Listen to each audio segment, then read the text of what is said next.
Hello friends. So talking about the Ola, the ride hailing company which we know as our taxi aggregators and all, a competitor of Uber, is now venturing into another new domain, which is manufacturing of electric scooters, e-scooters, and their target market is Europe and India, and the launch is planned to be next month onwards itself.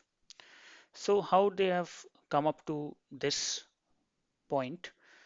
If we look into the history, they have recently acquired an electric scooter manufacturer firm based in Netherlands. It is Itergo BV, and with that they have the capabilities now for the manufacturing of e-scooters. And the idea is to enter the European as well as Indian market.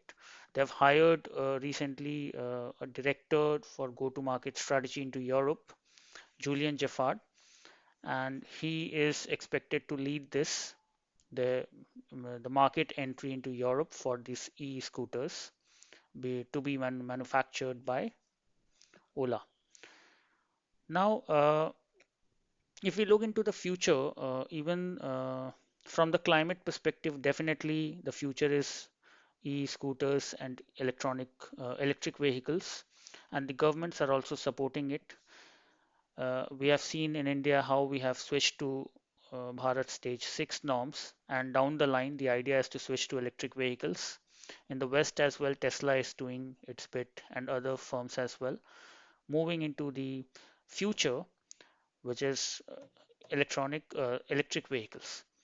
Now, Ola is also in this line, and it can become a leader as well. It has started ahead.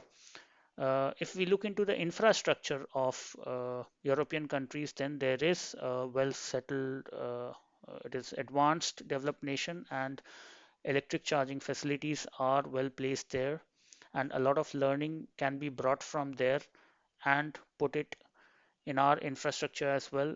Indian government is also looking into providing proper electric charging facilities to encourage such electric vehicles, be it two-wheeler or four-wheeler or three-wheeler. Now, to cater all of these, Ola has started moving in this direction, and it is expected to lead it, and other firms definitely will follow. Consumers are excited, and uh, these e-scooters have the capability to move up to more than 200 kilometers at one charging or even beyond. So they have the capability, and the only thing important is that they need to be uh, competing well with the ongoing petrol-based scooters. The competitors Hero MotoCorp or Bajaj Auto, these are there in India and in Europe as well. So Ola Electric needs to compete with these, and definitely I believe that this is the future, and even the traditional firms need to switch to electric mobility, and that way it'll be a great contribution to the nation, to the world in terms of reducing carbon footprint. Thank you.